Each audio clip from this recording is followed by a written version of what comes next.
भारत का भौतिक स्वरूप सेकेंड चैप्टर है आपका भूगोल में, सामाजिक विज्ञान के भूगोल वाले पोर्शन में सेकेंड चैप्टर भारत का भौतिक स्वरूप। ठीक है, अभी तक हम लोगों ने फर्स्ट चैप्टर में पढ़ा था भारत का आकार क्या है, पड़ोसी देश उसके पढ़े थे, कितने राज्य, ये सब मतलब। और अब हम लोग भौतिक स्वरूप, भौतिक स्वरूप का मतलब क्या होता है, भौतिक स्वरूप का मतलब होता है कि भूमि जो भूगोल से रिलेटेड है, जैसे कहीं पहाड़ हैं, कहीं पठार हैं, कहीं नदियाँ, मैदान, तो ये सारे क्या है भौतिक स्वरूप।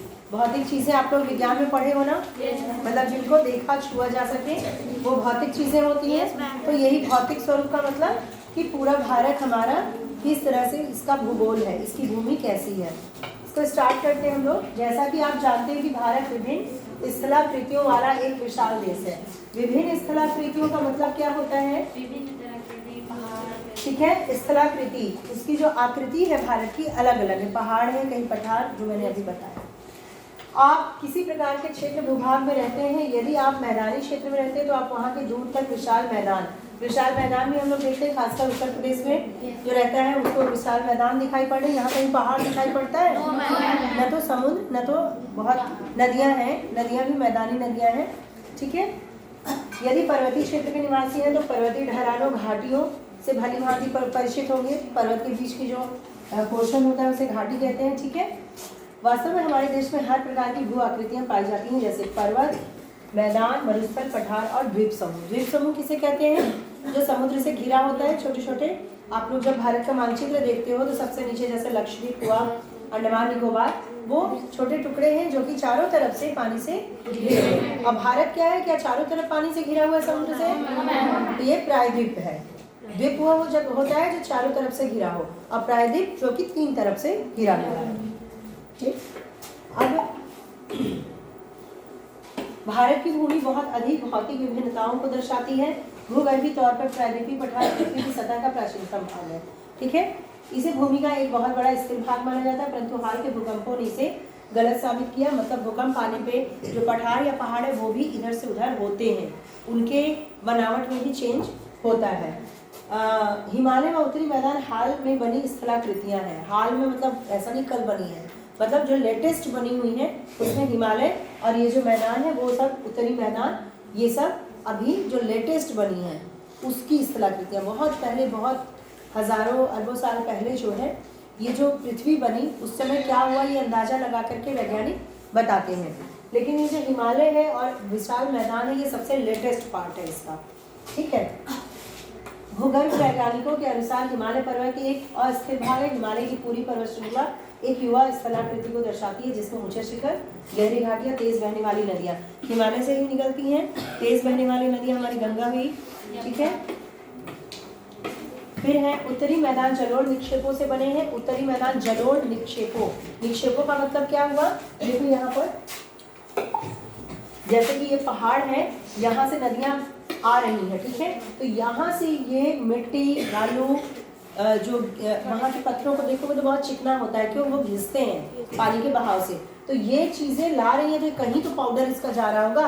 अगर चट्टान घिस रहे हैं तो वो पाउडर कहाँ जा रहा है, आगे जब ये यहाँ से गंगोत्री से यमुना गंगा निकली, बहुत तेज़ी से निकल रही है, और यहाँ आगे चल के जब मैदान इलाका पड़ रहा है तो यहाँ पानी कैसा हो जा रहा है, स्थिर हो जा रहा है। और जब स्थिर होगा तो क्या होता है, ये जितने चीज़ें काट के ले आई है, पाउडर, मिट्टी, बालू, ये सब यहाँ स्थिर हो जाते हैं, बैठ जाते हैं।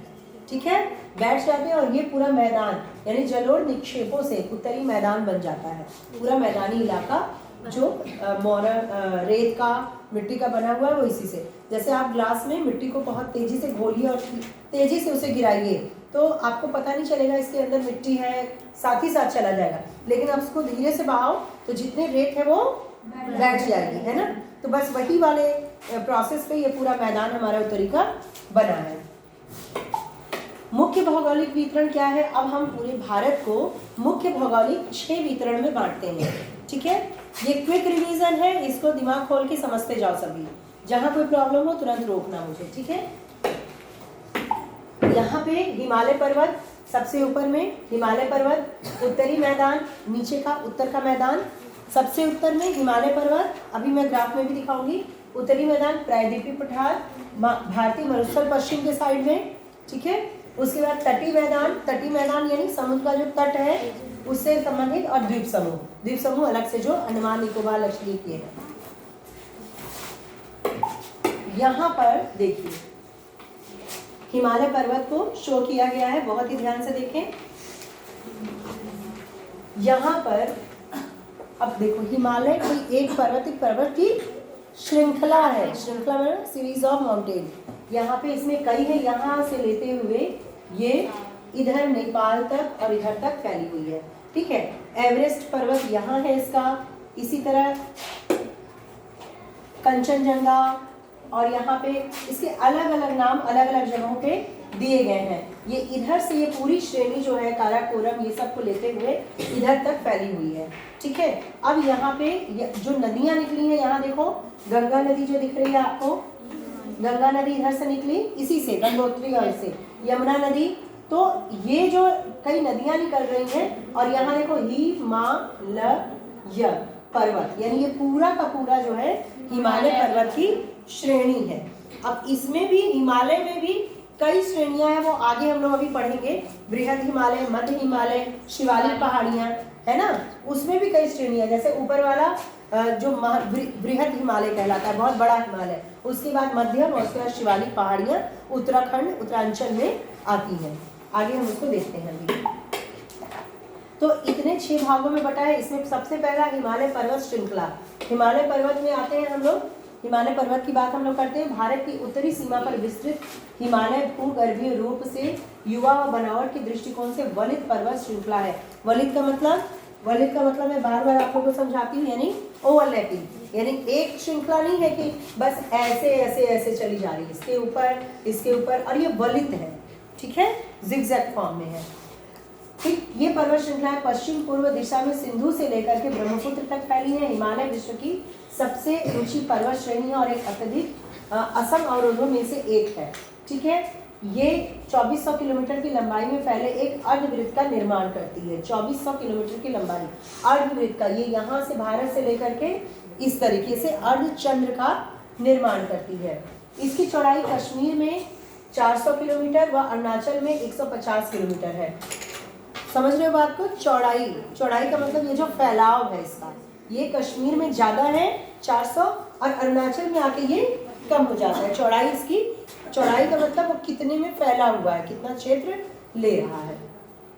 पश्चिम भाग की अपेक्षा पूर्वी भाग की ऊंचाई में अधिक विविधता पाई जाती है। अपने पूरे देशांतरी विस्तार के साथ हिमालय 3 भागों में बांट सकते हैं, यानी कि हिमालय को 3 भागों में हम बांट सकते हैं। श्रृंखलाओं के बीच बहुत अधिक संख्या में घाटियां पाई जाती हैं। ये श्रृंखलाएं हैं, ये जो बीच के क्षेत्र है वो क्या है? घाटियां। सबसे उत्तर भाग में श्रृंखला को महान या आंतरिक हिमालय या हिमाद्री कहते हैं। सबसे उत्तर में हिमाद्री कहते हैं। यह सबसे अधिक सतत श्रृंखला है। सतत यानी कंटिन्यू है, टूटी हुई नहीं है बीच में। पूरब की तरफ जो है ना हिमालय की श्रृंखला बीच बीच में टूटी हुई भी है, घाटियां दर्रे बहुत बड़े बड़े हैं, लेकिन जो कश्मीर से शुरू होता है वो लगातार है, सतत, ठीक है। यह सबसे अधिक सतत श्रृंखला है। 6000 मीटर की औसत ऊंचाई वाले सर्वाधिक ऊंचे शिखर है। इसमें हिमालय के सभी मुख्य शिखर है। कश्मीर के सारे हिमालय के कुछ ऊंचे शिखर का नाम यहाँ दिया हुआ है। माउंट एवरेस्ट है इसमें। माउंट एवरेस्ट जो नेपाल देश में पड़ता है और ऊंचाई इसकी 8848 है।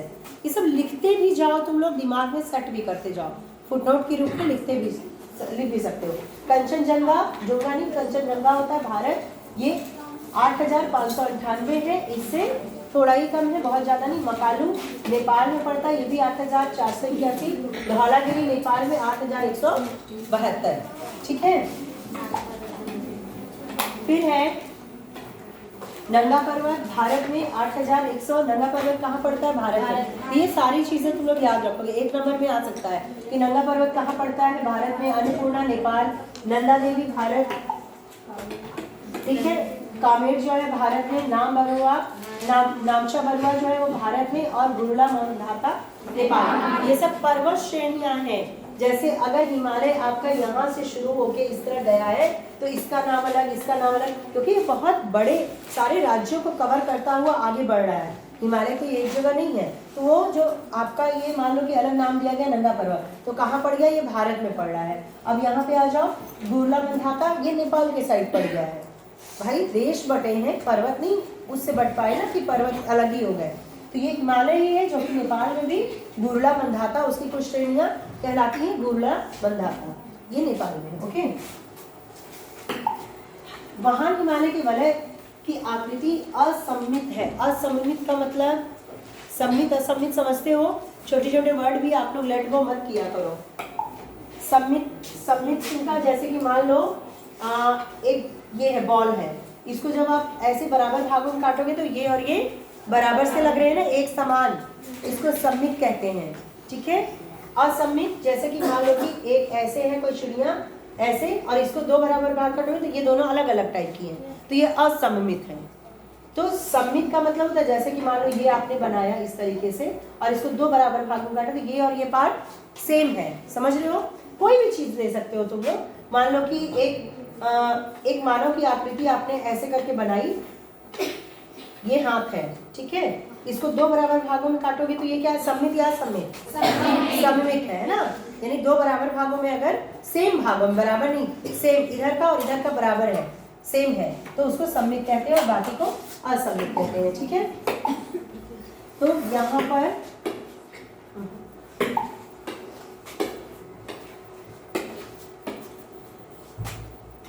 असम्मित है, हिमालय वलय की प्रकृति असम्मित है, ये एक दूसरे के समान नहीं है, अलग है। हिमालय के इस भाग का क्रोड ग्रेनाइट का बना है, यह श्रृंखला हमेशा बर्फ से ढकी होती है। जो हिमालय मेन हिमालय है वो क्रोड ग्रेनाइट का बना है, ध्यान दीजिएगा, हिमालय जो मेन है वो क्रोड ग्रेनाइट का बना है। यह श्रृंखला हमेशा बर्फ से ढकी होती है क्योंकि सबसे ऊंची श्रृंखला है, इससे बहुत सी हिमानियों का प्रवाह होता है।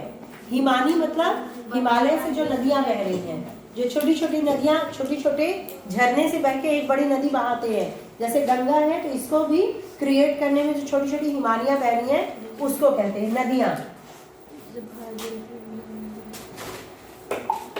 हिमाद्री के दक्षिण में स्थित श्रृंखला सबसे अधिक असम और हिमाचल या निम्न हिमालय के नाम से जानी जाती है। इन श्रृंखलाओं का निर्माण मुख्यतः अत्याधिक संपीड़ित तथा परिवर्तित शैलों से बना हुआ है। संपीड़ित का मतलब होता है कंप्रेस्ड, बिल्कुल दबा के, मतलब घन तो बहुत ज्यादा, बहुत टफ श्रृंखलाएं होती हैं, चट्टान। इनकी ऊंचाई 3700 मीटर से 4500 मीटर के बीच तथा औसत चौड़ाई 50 किलोमीटर है। चौड़ाई जो है कितने में फैली है, 50 किलोमीटर, ठीक है। जबकि पीर पंजाल श्रृंखला सबसे लंबी, जो सबसे लंबी श्रृंखला क्या है, पीर पंजाल श्रृंखला सबसे लंबी तथा सबसे महत्वपूर्ण श्रृंखला है। धौलाधार और महाभारत श्रृंखला भी महत्वपूर्ण है। इस श्रृंखला में कश्मीर की घाटी, हिमाचल के कांगड़ा व कुल्लू की घाटियां स्थित है। अब देखो, ये जो सबसे बृहद श्रृंखला है हिमालय की, सबसे मेन श्रृंखला, उसमें कश्मीर की घाटी है और हिमाचल के कांगड़ा व कुल्लू की घाटियां स्थित है। जब आप हिमाचल में जाते हो तो वो कुल्लू और कांगड़ा का जो अंचल है वो बहुत ही ठंडा अलग किस्म का होता है, जम्मू कश्मीर का। और जब आप इधर को आते हो मनाली या शिमला की साइड, तो वहाँ की ठंडक अलग होती है। क्यों? क्योंकि यहाँ की जो कुल्लू घाटियाँ हैं ये सब हिमालय के अंचल में है, ठीक है, हिमालय के करीब है। इस क्षेत्र को पहाड़ी नगरों के लिए जाना जाता है। हिमालय की सबसे बाहरी श्रृंखला को शिवालिक कहा जाता है। हिमालय की सबसे बाहरी श्रृंखला, बाहरी का मतलब क्या हुआ, इस तरह से अगर हिमालय है पर्वत, ठीक है, इसमें ये भी है, फिर इसमें आगे 50 किलोमीटर कुछ होता है, यहाँ से लेके 50 किलोमीटर, मतलब आप प्रतापगढ़ मनगढ़ देखा कुंडा वहां तक, ठीक है, यहाँ से वहां तक इतनी चौड़ाई होती है हिमालय की उसकी, ठीक। तो जो सबसे आगे की श्रृंखला है, सबसे आगे यहाँ से शुरू हुआ और वो वहां तक गया है इस तरीके से, तो आगे की श्रृंखला क्या कहते हैं, शिवालिक कहते हैं, ठीक है। वहां अपेक्षाकृत कम ठंड होती है, वो नीचे की ऐसे इस तरीके से पहाड़ बने, पहाड़ पहाड़ पहाड़ नीचे वाले, तो जो सबसे पहला है वो शिवालिक कहलाता है। शिवालिक, इसकी चौड़ाई 10 से 50 किलोमीटर तथा ऊंचाई इतने से मीटर के बीच है। ये श्रृंखलाएं उत्तर में स्थित मुख्य हिमालय की श्रृंखलाओं से नदियों द्वारा लाई गई संपीड़ित अवसादों से बनी है। ये शिवालिक पहाड़ियाँ किससे बनी है? जो ऊपर से गंगा जी निकल रही है, नदियाँ निकल रही हैं, तो वो जो ले आई हैं मिट्टी, वो उससे वो पहाड़ियाँ बन गई हैं नीचे वाली। मतलब ये चीज़ कोई ऐसी नहीं है कि बस देखने वाली, मतलब ये बहुत सालों से ये जो होता आया है। तो एक पहाड़ी से नदी काट करके ला रही है रेत और मिट्टी, और उससे दूसरी पहाड़ी बन जा रही है। सोचो वो नदी का धार या फिर वो चीज़ें कितने बड़े संख्या में होती होगी, बड़ी मात्रा या विशाल होता होगा, तब तो जाके एक पहाड़ी से दूसरी पहाड़ी बन रही है ना। ये घाटियां बजरी तथा जलोढ़ की मोटी परत से ढकी हुई है। जलोढ़ मिट्टी और बजरी मिट्टी इससे ढकी हुई निम्न हिमाचल तथा शिवालिक के बीच में स्थित लंबवत घाटी को दून के नाम से जाना जाता है। क्या है? ध्यान से देखिए, निम्न हिमाचल तथा शिवालिक के बीच में स्थित लंबवत घाटी को दून के नाम से जाना जाता है। जो देहरादून, कोटली दून, पाटली दून, ये सब जो देहरादून आप लोग जानते होंगे, ये शहर ही बचा है पहाड़ों के बीच में। मतलब एक पहाड़ यहाँ है और यहाँ पे ये बस गई घाटी बहुत बड़ी, यानी कि थोड़ा मैदानी क्षेत्र जहाँ ये, और फिर ऐसे मतलब पहाड़ चारों तरफ पहाड़ है और बीच में ये बसा है। ठीक है, तो ये शिवालिक के बीच में स्थित है, हिमाचल और शिवालिक के बीच में जो थोड़ा सा समतल स्थान है, वहां पे ये शहर बसे हुए हैं। फिर से वही आया है क्या? इससे पहले था ना?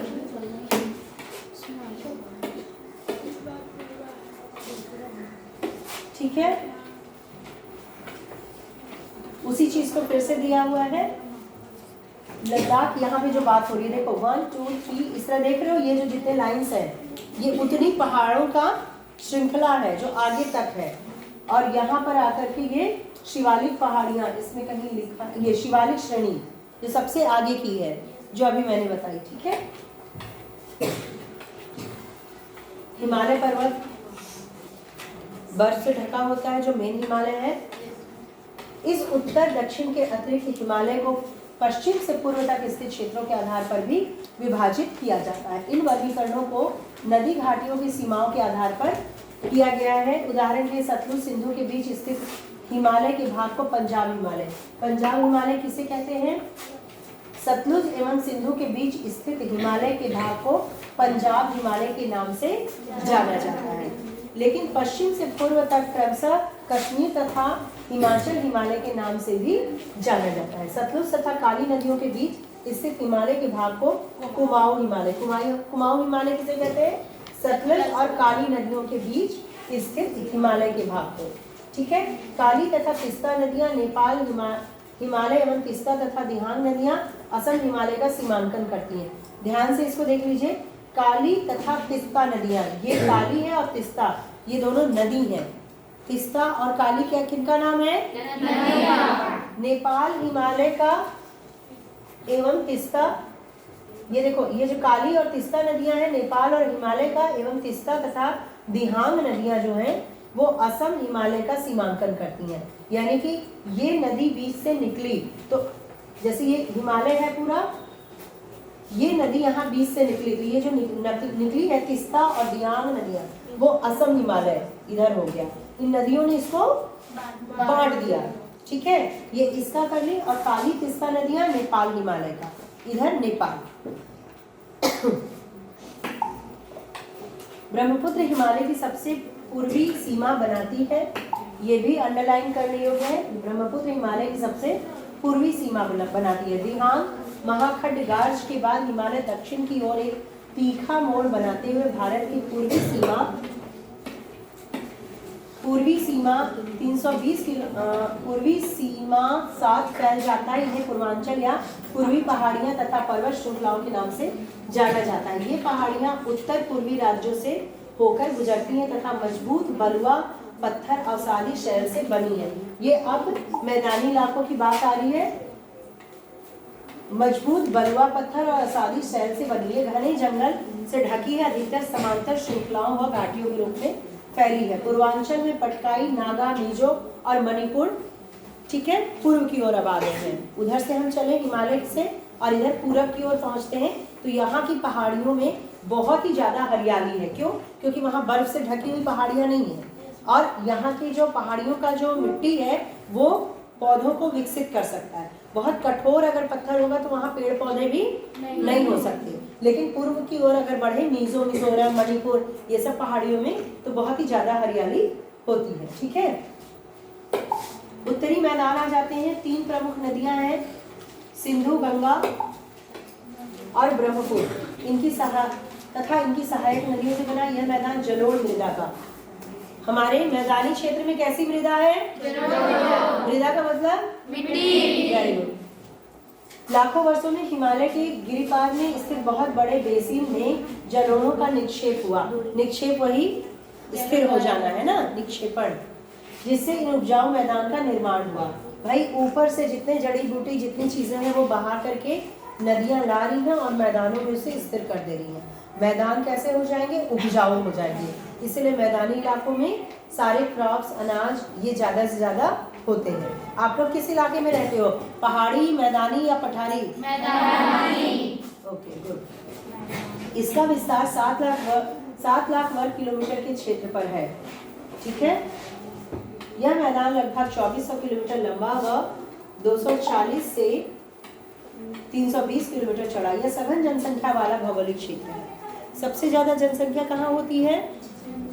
मैदानी क्षेत्रों में, क्योंकि यहाँ सारे परिस्थितियां हैं कि एक आदमी आसानी से जीवित रह सकता है। ठीक है, समृद्ध मृदा आवरण मतलब वहाँ की मिट्टी बहुत ही ज्यादा उपजाऊ है, पर्याप्त पानी की उपलब्धता है, सारी नदियां आकर के मैदानों से ही तो होकर के जा रही है। अनुकूल जलवायु है, जलवायु भी यहाँ गर्मी है, सर्दी है, बरसात है, सब मैदान। पहाड़ों पे जाओगे तो 12 मास ठंडी रहेगी। ठीक है, और आप अगर एकदम साउथ में जाओगे तो 12 मास गर्मी सी रहेगी। तो मैदानी क्षेत्र जो होता है सम मौसम का होता है। अनुकूल जलवायु के कारण कृषि की दृष्टि से यह भारत का अत्यधिक उत्पादक क्षेत्र है। उत्तरी पर्वतों से आने वाली नदियां निक्षेपण कार्य में लगी हैं। नदी के निचले भागों में ढाल कम होने के कारण नदी की गति कम हो जाती है। हम लोग जानते हैं नदी, यहाँ गंगा जी आप देख रहे हो कैसे बह रही है, आराम से।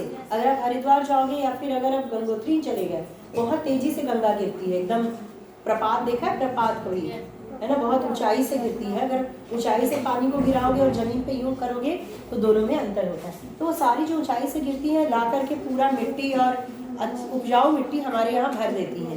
ठीक है, जिसके परिणाम से नदी द्वीपों का निर्माण होता है। ये नदियां अपने निचले भाग में गाद एकत्र हो जाने के कारण बहुत सी धाराओं में बढ़ जाती है। इन धाराओं को वितरिकाएं कहते हैं।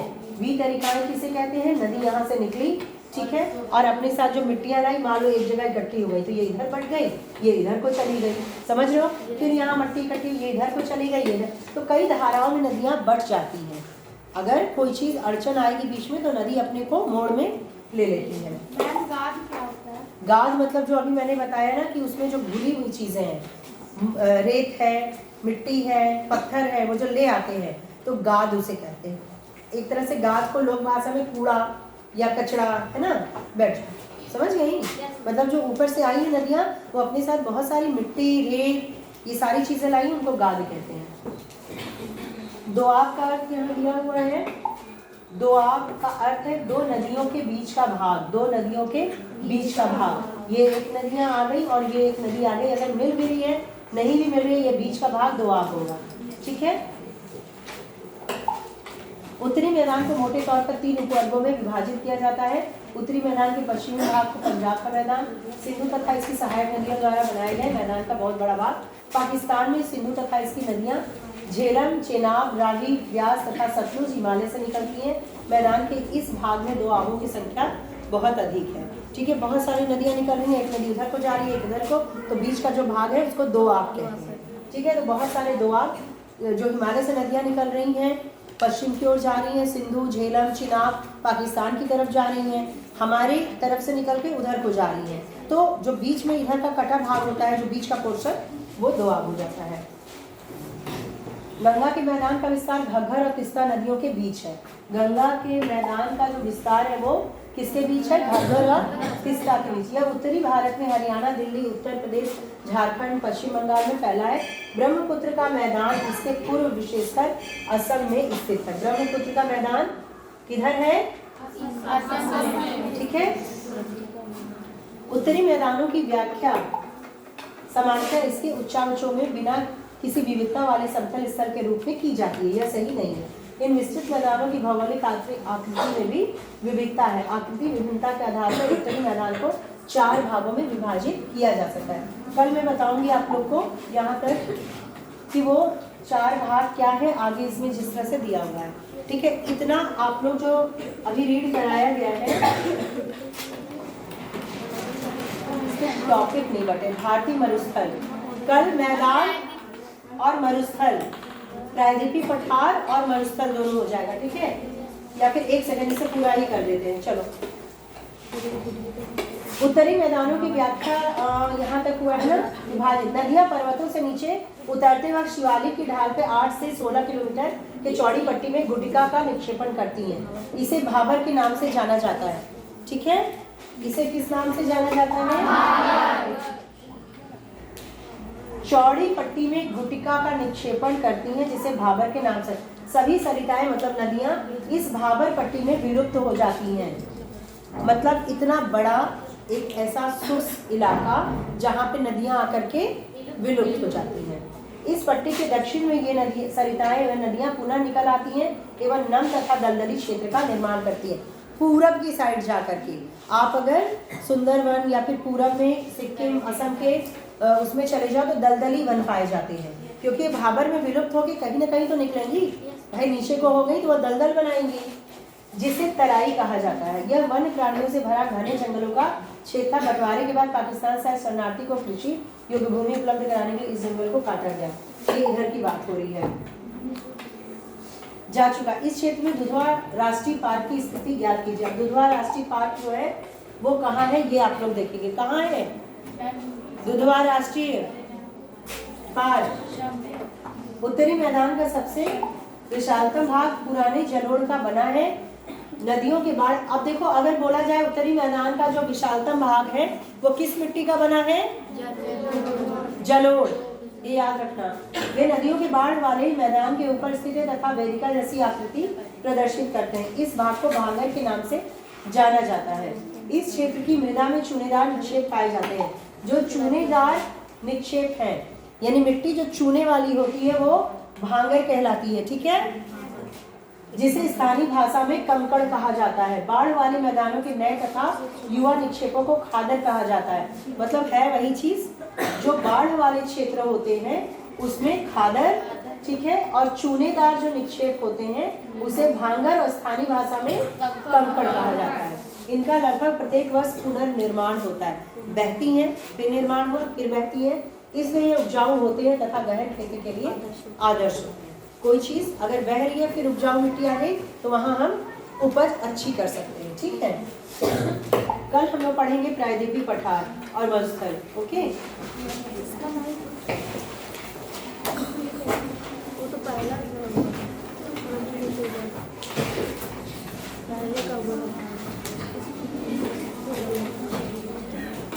कल ये रिवीजन आपका पूरा हो जाएगा। बस एक क्लास और चाहिए।